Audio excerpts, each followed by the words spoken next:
thank you everyone for attending. We are excited to be celebrating what is our second two redevelopment projects for AHA.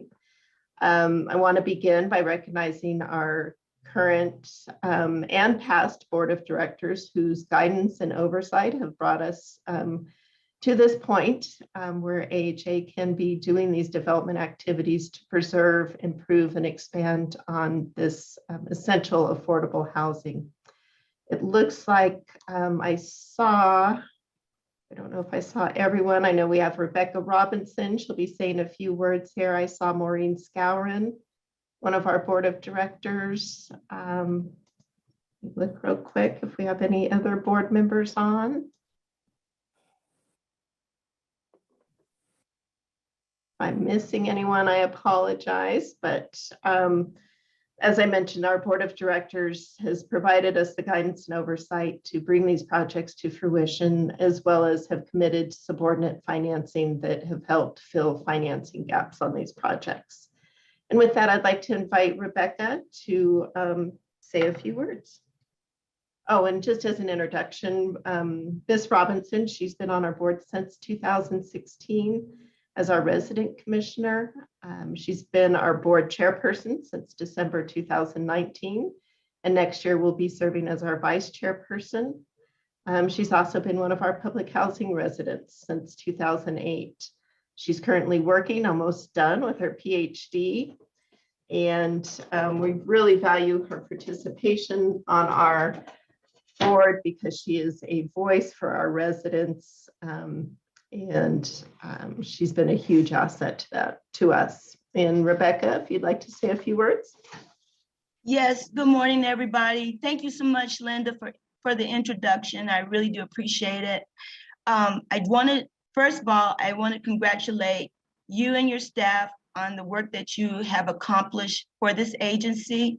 And I was so proud to be a part of the groundbreaking ceremony and to see how we're progressing within the city and to have affordable housing, because I was advocating for this through our elected senator and two senators and congressperson for affordable housing. And I was so glad when it got passed.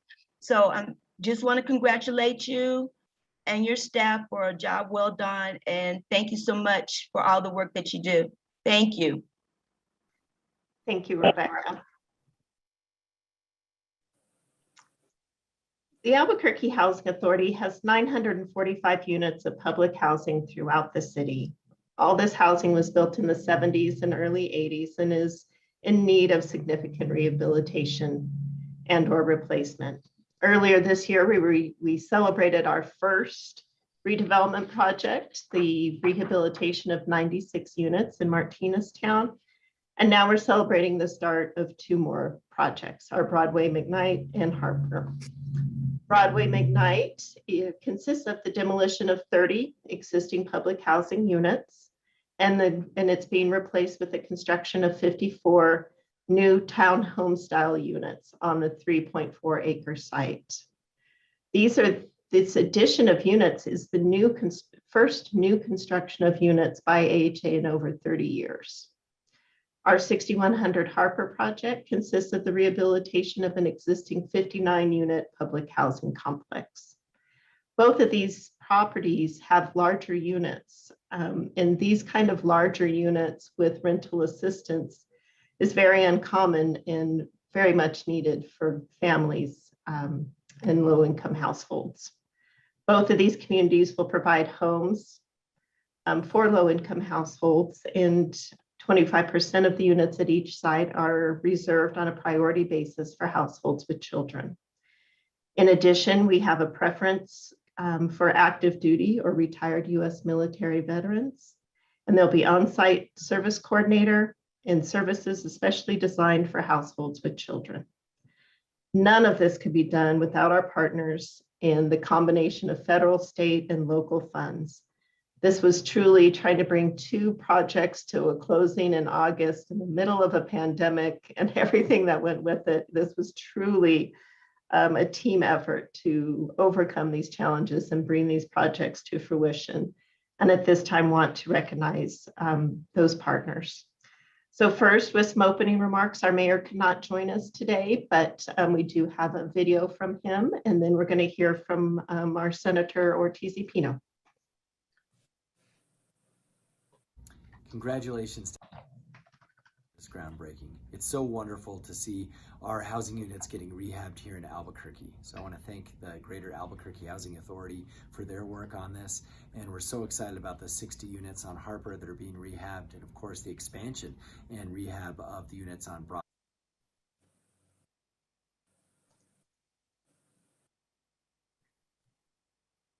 Broadway. This is a great thing for our city coming out of the pandemic, and we appreciate everyone who's worked hard to make this happen.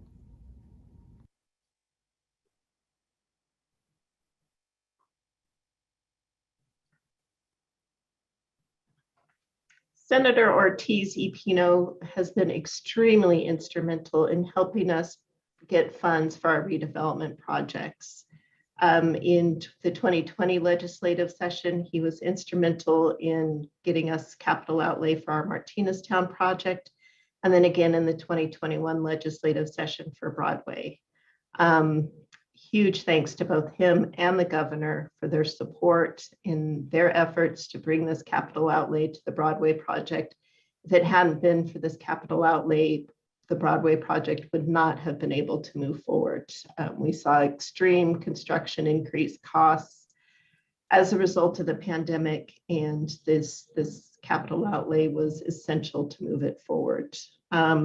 Senator Ortiz-y-Pino has represented this part of the city in the state Senate for the past 17 years.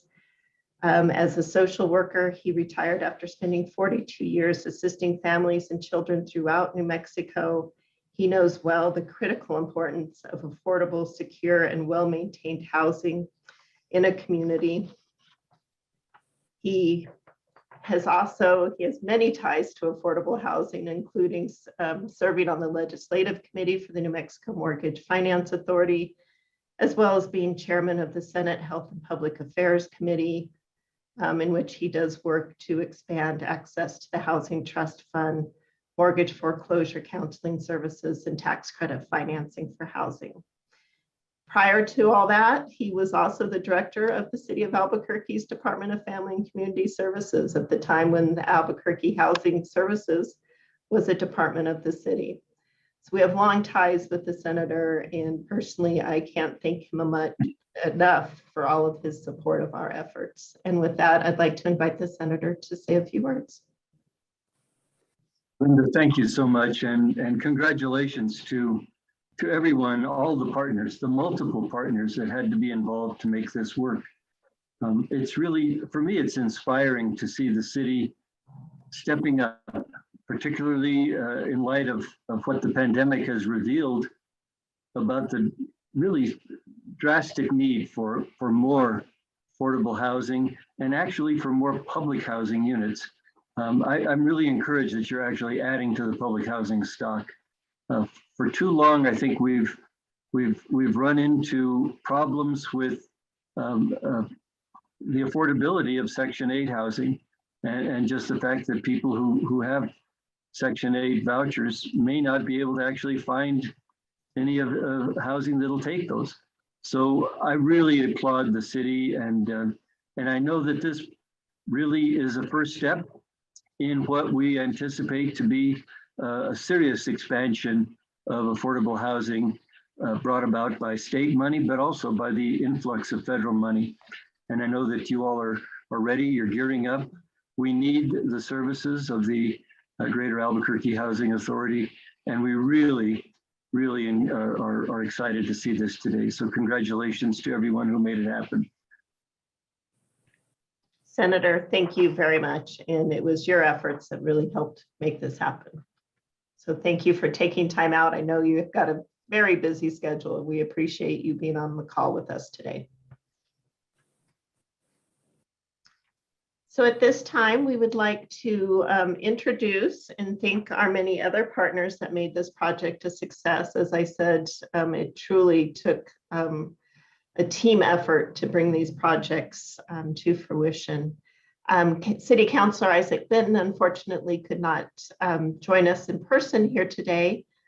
He did join us earlier in the week when we went out to the I am site. City Councilor. He joined us on the site to put some shovels in the ground and film this video for us. I also want to recognize his ongoing support. He as well was instrumental in helping us get the capital outlay by putting the Martinez Town project on the city's list of priorities and helping advocate for the Broadway project as well. He, in addition, set aside some funding, some city funding for the Broadway project and encouraged other councilors, and City Councilor Brooke Passon as well committed some set aside funding for our Broadway project. And she's the city councilor for our Harper project. So I appreciate the support of Councilor Benton and all the councilors in the city of Albuquerque. Councilor Benton as well has been a long time advocate for affordable housing. He has represented District 2, representing the downtown, Old Town parts of the city since 2005. He's previously served as the president of the council. He has a prior career, still is an architect, and prior career in designing affordable housing. I worked with him at the MFA, and we worked closely together on many affordable projects. So again, I appreciate his support, and I'll let you hear from him. I am City Councilor Isaac Benton, and I'm happy to be here today for the groundbreaking for this very important project for the Housing Authority. Long-standing site here in Martinez Town for the Housing Authority, but greatly overdue in terms of replacing it in the case of this particular project. And I think it's going to be a benefit to the neighborhood and, of course, to the city to have additional housing units. So it's, we're increasing the numbers, and that's always important. And I'm an advocate for that, and always will be. So congratulations, and thanks to everyone who's been involved. Thank you. Next on the agenda, I would like to introduce Julian Barella with I am City Councilor. the Housing and Urban Development Public Housing Department. Again, I'm so appreciative of Julian and Adrian and all their staff here at our local office and their support. Without their support, we would not be here today and doing this good work. Julian is the division director of the Albuquerque Field Office. He serves in multiple roles for HUD, including oversight administrator for receivership, where he met with board chairs and members to discuss concerns and provide guidance and technical assistance. He serves on nationwide efforts promoting the rental assistance demonstration program, developing national financial analysis standard operating procedures. He's well known to the housing community. He leads our Albuquerque team on behalf of Oklahoma, New Mexico, Texas Panhandle area office in HUD Southwest region. How the Housing and Urban Development Assistance Rental Demonstration Program is the program we utilized in order to convert our public housing to an alternate project-based subsidy that allowed us then to layer the low-income housing tax credits, debt, and other funding sources. This is a program created by HUD to preserve and improve the aging public housing stock across the country. HUD's role will be to continue to provide project-based subsidies so that the renters in these projects continue to have that safety net in terms of subsidizing their rent.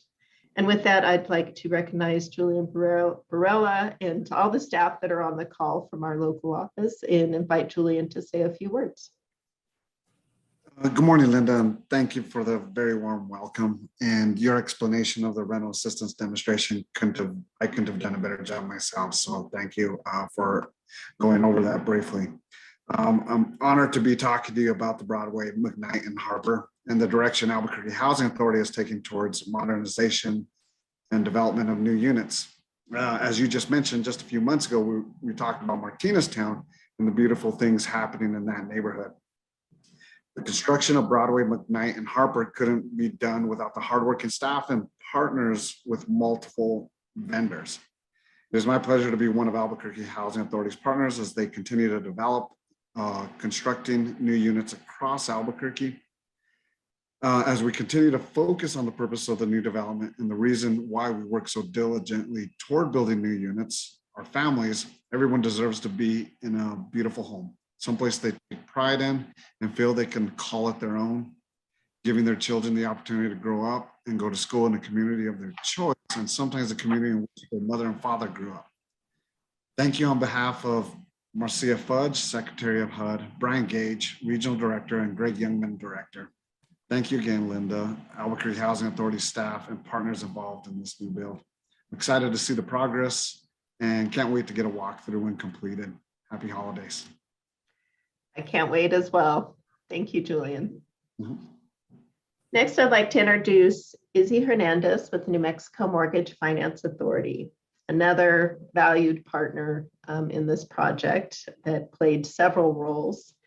The unallocation of low-income housing tax credits from the MFA is what is producing approximately $17 million in equity proceeds from the Richmond Group Affordable Housing Corporation. In addition, MFA is providing gap funding through the National Housing Trust Fund. Izzy's been the executive director of MFA. He's been with MFA for 28 years and most recently as their executive director, and has served in leadership positions in every area of the organization. MFA is the state's housing agency and oversees more than 30 programs covering the full spectrum of affordable housing services, from homelessness to homeownership. Their vision is to create quality, affordable housing opportunities for all New Mexicans in order to help stabilize families, strengthen communities, and contribute to economic development in our state. I personally had the opportunity to work with Izzy when I was at MFA, so we go back a long time, and I also appreciate their ongoing support and their integral role in these projects. And with that, I'd like to invite Izzy to say a few words.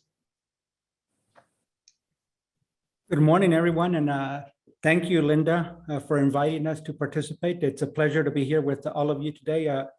Senator Ortiz-Pino, it's great to hear your voice, and want to thank you for all your support of affordable housing over the years and on our Legislative Oversight Committee. This is just a great way to celebrate as we go into the Christmas and New Year's holidays, so thank you for scheduling this at the right time, Linda. I'd like to start by, first of all, just congratulating Linda and her team there at the Housing Authority for putting this development together and getting it to the stage of groundbreaking in such a challenging environment. As we've all heard, and Linda just mentioned a little earlier as well, the construction cost increases and construction worker shortages have really been challenging. Nationally, building material prices increased by over 19% this last year. The construction workforce shortages have also been very problematic. Some data that we saw recently, 89% of contractors are having a hard time finding workers, and 88% of them are experiencing project delays. There's an article that I read recently mentioned that there was currently about between 300,000 to 400,000 open contractor positions nationally on a monthly basis, so a huge shortage there. In New Mexico, the multifamily construction costs are estimated to be anywhere from 30 to 40% higher than they were a year ago. So some steep challenges there. And getting this project and this development to this stage is a great feat. And I know that all of our partners are facing similar challenges across the state. And as we know all too well, there's just a great need for affordable housing. So we appreciate the perseverance and bringing these 113 units to this stage to help meet some of that need. A couple of data points as well on the housing need. prior to the pandemic, there was a shortage of approximately 3,200 or 32,000 units for extremely low income renters here in the state, mostly concentrated obviously in the urban areas. And this is one of the areas where Linda and her team really specialize in. Just to accommodate the growth in households, there's an average of 5,100 housing units per year that are needed between now and 2030. And that compares to only 3,200 units in growth counties and 4,700 units overall in permits that have been issued as an average in the last 10 years. So a big gap between the need and what's actually being developed out there. And while we're currently in the process of gathering some concrete statewide data, it is estimated that there's thousands of public housing units in New Mexico that are in need of rehab, and this is just one example of that. The last 2 years, the MFA has funded a total of 14 low-income housing tax credit projects. 9 were for new construction and 5 for acquisition rehab that collectively produce a little over 800 units. And 113 of those units are in these 2 developments that Linda and her team are overseeing. As you can see from those number of units, it's not quite enough and actually very low compared to what we need based on the data that we have. These shortages have led to some great price increases. The rent and median home sales prices continue to increase. Rents have increased by 11% nationwide, and here in Albuquerque by 17%. For home ownership, New Mexico's median home sales price was $185,000 5 years ago, and is now $284,000, which is a 54% increase in 5 years. And here recently, you might have seen some articles in the Albuquerque, the median sales price rose by 21%, up to $310,000 in just 1 year. So this leads to obviously a need for more affordable housing and more funding. Do want to thank our legislators, for Senator Ortiz y Pino, Senator Rodriguez, and others on our Legislative Oversight Committee, and many others that really support the affordable housing. They've been instrumental in providing funding to MFA for the affordable housing across the state. The New Mexico Housing Trust Fund, which is the state's main source for affordable housing funding, has received funding in some years, and then in other years, we weren't as successful. This inconsistency and unpredictability make it hard to steadily fund affordable housing across the state. And with the housing costs expected to increase further, and we need a strong commitment for housing in New Mexico. And so this legislative session coming up, the regular session in January, we're proposing to introduce some legislation that would commit some significant reoccurring funds to the Housing Trust Fund. And we look forward to the support of those that may be listening in. In conclusion, I really want to say, Linda, that we're honored to be a funding partner on these communities with you. We want to thank you and your team for the great work. We also want to thank the MFA staff. I think we have some of them that may be listening in who work hard behind the scenes to help make this project a reality. And also want to thank our board members who have been very supportive and do a great job of allocating funds across the state into these very needy developments. Want to thank the other partners as well as they overcome the challenges and help us achieve the goal of housing New Mexicans. And really want to thank our legislators and our stakeholders who continue to support affordable housing across the state. With these 2 developments and the 113 units, you know, they are, while not meeting the entire need that we have in the state, definitely chipping away at the need here. And we look forward to the ribbon cutting and want to just wish everybody a Merry Christmas and a Happy New Year. Thank you, Linda. Thank you so much, Izzy, and thank you to George and Tim and Catherine and so many more that work in the Housing Development Department. We appreciate all of their help bringing these projects to where they're at today. So, and thank you, Izzy, for your leadership. So with that, I'd like to get into some additional funding partners that hung in there with us. Boy, it got crazy here in July and August trying to get these closed. Again, quite the team effort. First of all, I want to introduce Jennifer Craig with US Bank. US Bank is our construction lender.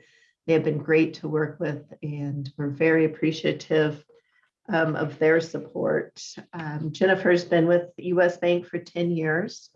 Over 30 years, US Bank's Community Development Corporation has invested over $13 billion to help create more than 80,000 affordable housing units. And they've supported those projects with more than $3.6 billion in affordable housing lending.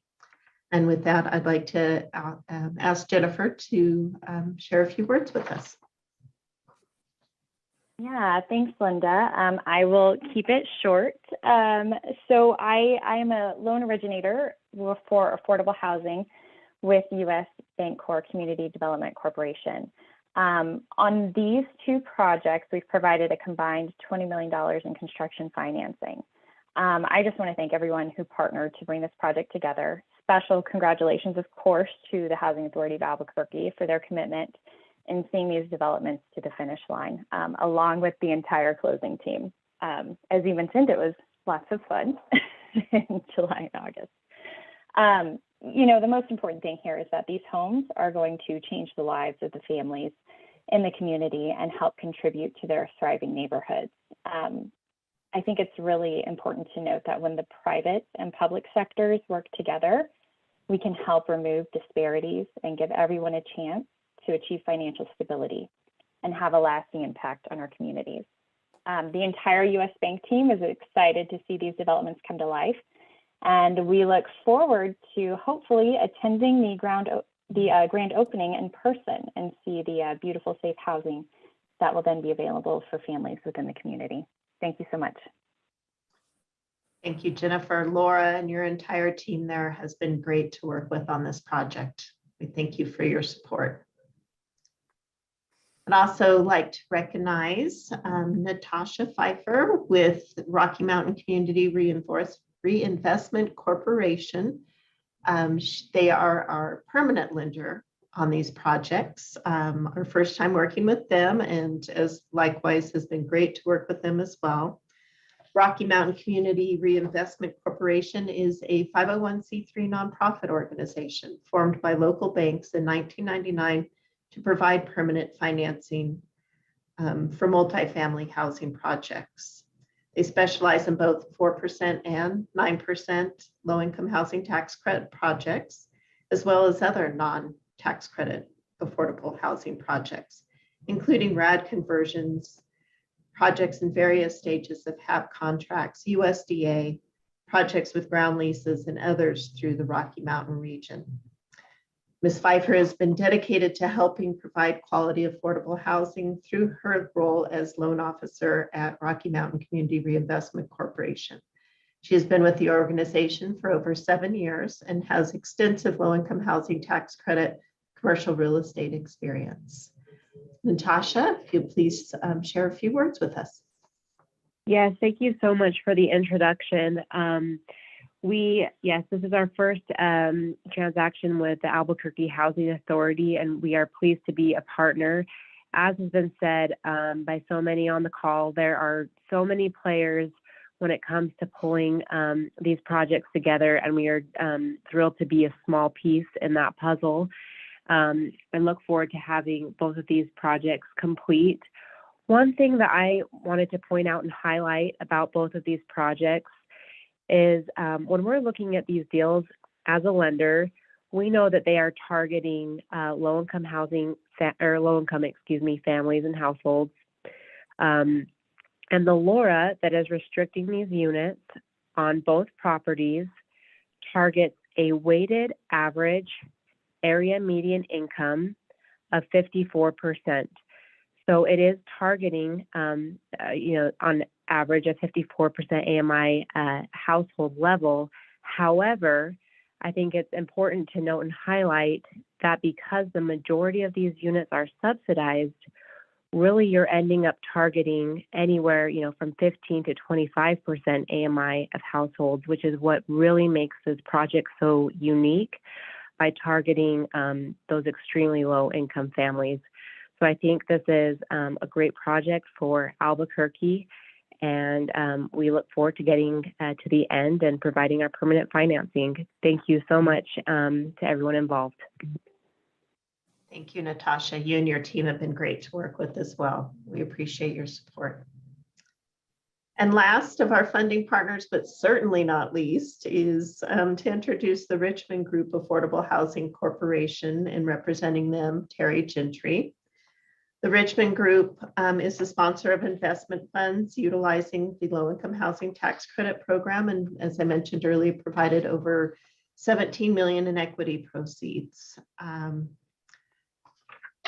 We are grateful to be partners with them on these two projects, and then we are also partners with them on our Commons at Martineztown project, and them and their whole team have been great to work with.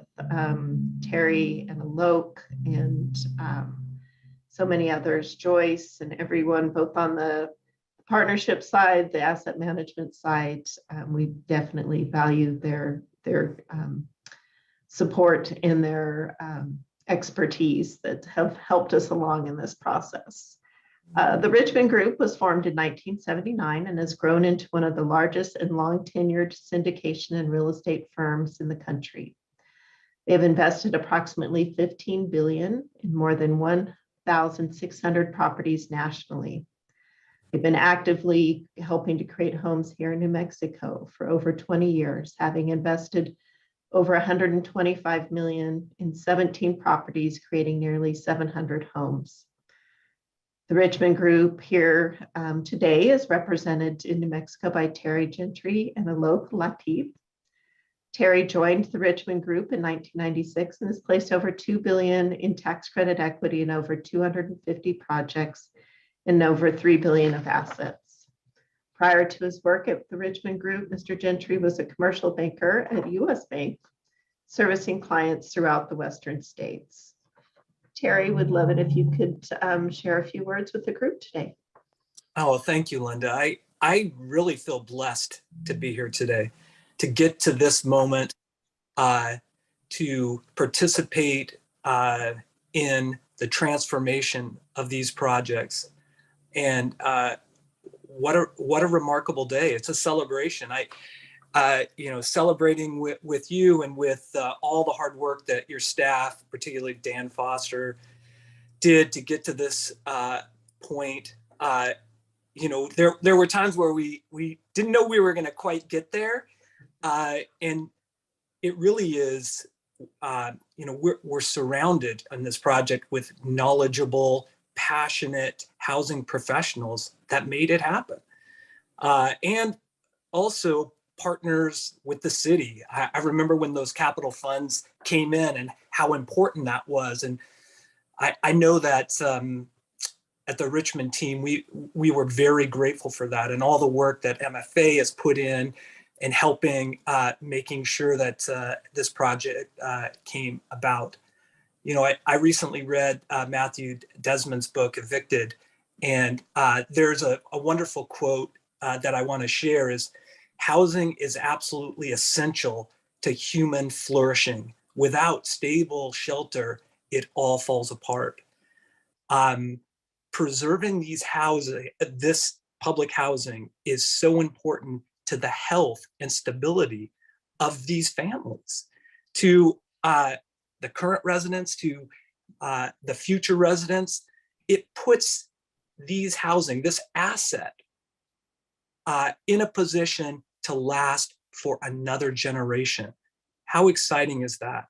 Like, I get goosebumps thinking about that, the work that we're doing. And Linda, a big part of this is what your work and utilizing the resources that HUD has put out there. And I'm just really proud to be part of the team working, on, our second and third project together. I'm very grateful for the work Natasha did on the permanent side and Jennifer did on the lending side.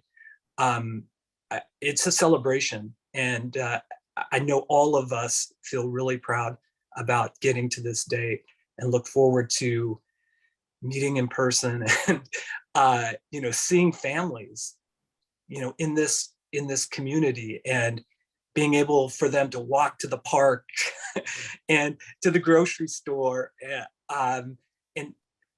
It's really about the people that are impacted. It's not just a structure. That's why I like to say these as homes.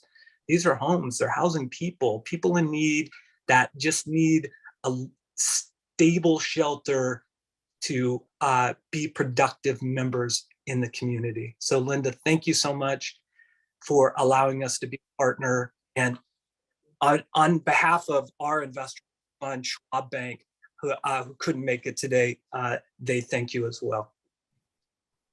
Thank you, Terry. So well said. And I couldn't agree more. It's only for the knowledge and expertise of the entire team that we're here today celebrating the start of these projects. And you all are valued partners in that. Thank you. So with that, we want to be able to give you all an overview of the projects themselves. Unfortunately, I'm sad to say Dan Foster couldn't be with us here today. He wanted to and had some other personal business he needed to take care of. So we certainly miss Dan Foster celebrating with us today. He worked tirelessly along with the whole team here at MFA to get these projects to this point and continues to as well. So we certainly miss having Dan here to celebrate with us today, but I will pitch it for him with the help of our architects. I asked Dan what he wanted to say and what he would like me to say on his behalf, and he really wanted to recognize everyone that we have. He wanted to thank the governor and senator for their support for the capital outlay that made these projects doable. He wanted to thank the entire team, our funding team, and also he really wanted to highlight the work of our contractor, Pavilion Construction, and our architects as we got down to the wire on these, and it was looking iffy if we could move these forward because of the rising construction costs. These teams, our contractor along with the architects, working collaboratively in value engineering. It was only for those efforts as well that enabled us to actually bring these to a close and get construction started. And I know he really wanted to highlight and thank these team members as well. And so I want to acknowledge and thank all the staff and of these entities of Pavilion Construction, Hartman and Majewski Design Group, and Jeeves and Zuzu for your integral role in this as well. And with that, I will be introducing the architects for our Broadway McKnight project and let them give you an overview of what's happening there on that site. We have, I believe, Doug, Victor, and Keaton on the call here today. So whoever wants to take the lead, jump right in. Well, thank you, Linda. And this is Doug Majewski, and we appreciate the trust that AHA has put in our team. And we agree with the words that have been spoken about the needs for the housing and the challenges. But we're proud and humbled to be part of the team because we believe that creating communities that endure is part of our vision. So we're happy to do that. And I do agree with the idea or notion that we design these places that we would be proud to live in with our families. It's not just a project, but it's a place that we'd all be proud of. And we hope that people who live there will have a sense of pride and self-esteem and enjoy living there, living their lives there, and having their families there. Thank you, Doug. I wanted to take this moment to share the project's vision statement. It's what we used as a guiding statement to develop this project. It's something we developed alongside the Albuquerque Housing Authority. And then after this, Keaton can run us through some of the details of the project. So the Albuquerque Housing Broadway at McKnight project will create a resilient community of healthy, dignified homes for the residents of the Santa Barbara Martinez Town neighborhood. The new community will enhance the historic neighborhood while standing out as its own unique place. It draws inspiration from the surrounding homes by reflecting their context through roof shapes, materials, and overall scaling of the buildings. The new community embraces the neighborhood by facing outwards towards the neighboring homes. This is going to further enhance the urban fabric of the community. So this is what we use to push this project along. And we hope that the final outcome matches what we had as a vision. Thanks, Victor. I think the vision was not just created by a design group, but it was a team effort where Dan Foster and the rest of the AHA team work hand in hand with us. And we are fortunate to be part of this project. And again, I want to congratulate Linda, Dan, Rebecca, and all the AHA team who kind of worked with us hand in hand. And going through this design process, we were really impressed with Dan Foster, how much care and attention he was paying and making sure that this new units that will be a dignified living for the community and the residents who will be living in there. So with that, I think, Linda, we have some slides, is that right, for the design? We could actually jump in that. So the new design that you see here, we designed this thing to fit in the neighborhood fabric, as Victor mentioned. These are sensitively scaled units, which has a different roofing profile that also matches with the neighborhood fabric. We actually participate in a lot of several neighborhood meetings to make sure that we listen to what the residents in the neighborhood envision this project, and the outcome of this design, the neighborhood is happy with that. So what you see, the outcome is a collective design process that we participated with AHA and the neighborhood residents and the future residents that are going to be living in these units. We can go to the next slide. This is the interior street that you're seeing in the design. And the previous slide was the exterior view that when you drive on the McKnight Avenue. You can go to the next. This, what you see, is a community building. Now, this community building will also be open to the whole Martinez neighborhood when late evening meetings and things can be conducted over here. What you see in this rendering is also there is a future provision of photovoltaic panels on the shade structure that you're seeing in this design. Next slide, please. Now, the new design, one of the things is these are going to be energy efficient design, and how we address that is a tighter building envelope, which continues insulation. The interior finishes will have low VOC content, which is good for the interior health environment. LED light fixture. It has large windows, and these large windows now also, as you can see in the renderings, as Victor mentioned, this design are more opening towards the community outside, not just introvert. The previous existing building facility was surrounded with almost 6 foot high masonry wall, which made it a very introvert design. And now this is more of a part of the fabric of the neighborhood. The front porches, sensitively scaled massing, and the large window, it's also the idea of more eyes on the street, which also prompts and very impromptu interaction, not just within the neighborhood residents, but with the exterior people walking on the streets, which also creates good for the healthy environment of the community. The playful massing with flat, single roof, and also double roof creates a variety within the harmony of the overall design. And I think that, as I mentioned before, The front stoops, the idea of this thing, large windows, are just also a part of the crime prevention, more eyes on the street. With that, I think that it kind of concludes. I think there is one more slide which will show an overall massing of the project. I think that's it. Well, thank you, Linda. Appreciate it. And again, we feel so fortunate and so humble to be part of this vision that you had for this community.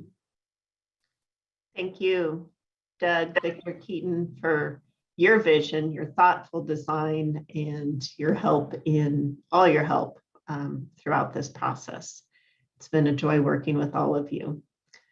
And there we are, breaking the ground. Like I said, wish we could have done it in person, but you can see the work that's happening out there. The demolition has occurred and they're out there busy getting the site work done. And so it's exciting to be able to put some shovels in the ground. So thank you to the whole team for Broadway and McKnight. And next, I'd like to introduce David Hickman, representing Jeeves and Zuzu, who's our architect on the 6100 Harper rehabilitation. I've had the opportunity to work with Dave Hickman for a very long time as well in my prior career at MFA, as well as here at the Albuquerque Housing Authority. And Dave, I'd like you to share with the audience what we're doing out at 6100 Harper. Sure. Hi, Linda. So I have to preface this. I have to walk around all the month of December, and everybody I see apologize to them before I even start talking. I get real grumpy in December, and I think it's probably because of the press of time. There's not any point in my life that I feel more, I want to say inadequate, but where I feel like there just isn't enough life left to do as much as we need to do. And I really appreciate Izzy's comments. I'll probably build on that a little bit more.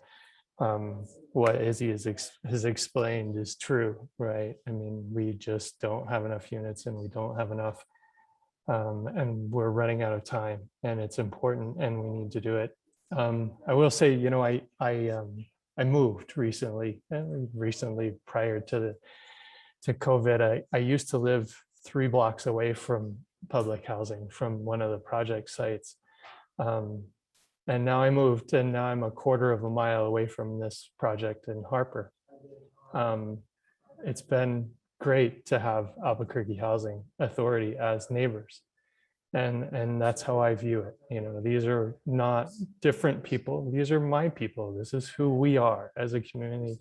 This is who we need to be and who we choose to be. And the people that I really want to yell at today, because the time is so short, aren't here. I'm concerned, and I want to see us grow as a community, but we need to take care of ourselves as we go.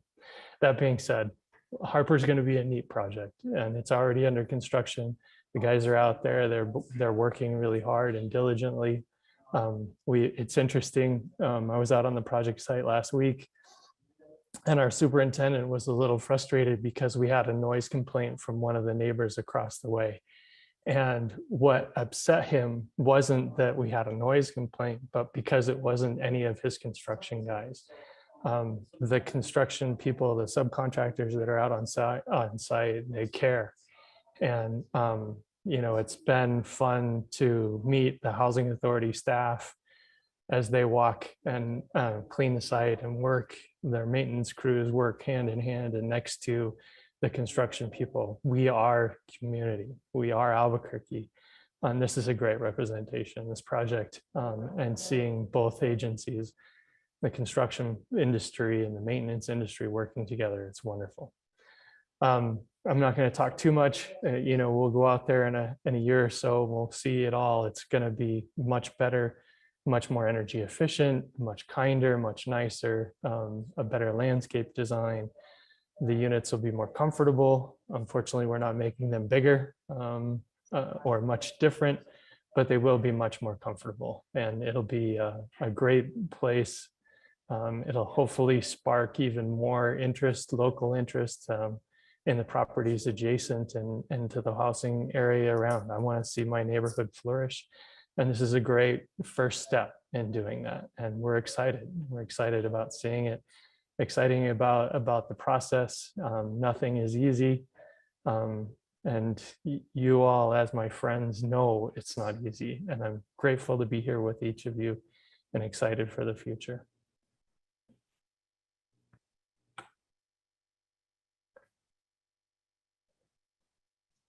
I think we have some slides, Monday, if you want to. Dave, you can walk us through these. Sure. So this is all the existing property, existing buildings, with one exception. We're building a new community building that's going to sit on Harper. One of the great things about that, I think, is having driven by this property for years and years and years, there really isn't a face. And, you know, Linda and her crew have done wonderful things with the Albuquerque Housing Authority and giving them and this property a face. We felt as architects was important, and doing that on Harper made all of the sense in the world. So we'll have a new community. And I think the next slide kind of shows what that little building will be. So, right, so this is looking west along Harper. So if you're coming back and forth towards the freeway, I make this trip multiple times a week, and it'll be exciting to see a bright, colorful, happy little community building that announces the housing and the units behind it. So next slide, another picture of the community building. And then these are some interior courtyard areas. This is actually looking to the backside of one of the commercial, or one of the residential units. The little pink buildings are the exterior storage. So adding some life and excitement into the buildings as best we can.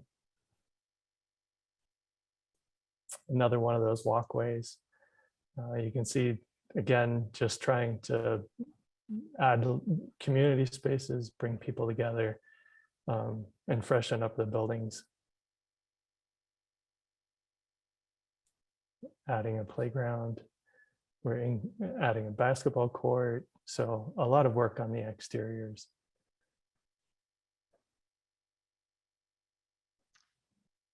And there we are, breaking the ground on that's where the community building's going to be. David, I appreciate you and all of your team as well, your thoughtful design. I know you have a long history with affordable housing, and particularly that care for and that insight to what's important to the residents and what's needed for the residents. So we appreciate your knowledge and expertise in developing the concept for this property. And I too am excited to see the new life that's we breathe into it. I think the next slide shows a picture. We came across a box of photos. This was when it was very first built. So you can see that's kind of the idea that was in mind initially, and we're bringing that back. And so it's exciting to see this important asset, an asset to the community, to the neighborhood, for this investment to be made into it, to keep it as quality, affordable housing for these households for many years to come. So with that, that concludes our presentation today. Just want to highlight in summary, it's been touched on by many of our participants, but the extreme need for this kind of housing and preservation for this kind of housing. A report for the city of Albuquerque estimated there's a gap of over 15,000 units for affordable housing for households with extremely low incomes. The average income of our renter is about 10, 11,000. We serve those extremely low income households. And this project-based subsidy is that safety net. During the pandemic, when people lost jobs, they didn't have to worry about losing the housing that we provided because we could adjust their rents. And that's what's so important with preserving this type of project-based subsidy. We want to thank all of our partners. Again, I can't thank you enough that made these projects come to fruition, but I would be, it would be a fault of mine if I did not recognize our staff. Many of you recognize them, but I too, none of this couldn't have been done for the hard work of the staff here at the Albuquerque Housing Authority. And so many people had a role in this. Again, takes a village. We already mentioned Dan Foster, our Housing Development Director. Want to recognize Matt Archuleta, our Public Housing Program Manager, Matt Bayonne, our Operations Manager, and all the public housing staff that have worked so hard on these. I want to recognize Barbara D'Onofrio, our Finance Director, Fred Shindo, our Accounting Manager, and all of the Finance Department staff that too have an integral role in this. I want to recognize Mundy Petroff, our Executive Assistant that holds us all together, gets things done, including all of her hard work on this event today. I want to recognize Thea Guerin, our Deputy Director, and Patty McKenzie and all the Section 8 staff that also have been an integral part of this project. These projects involve every department of the Housing Authority, and it is a team effort. So thank you to all our partners and to all of the staff. And thank you for taking time to celebrate with us today. And we'll be hopefully seeing you in person at a ribbon cutting in a year. So thank you, everyone. Happy holidays.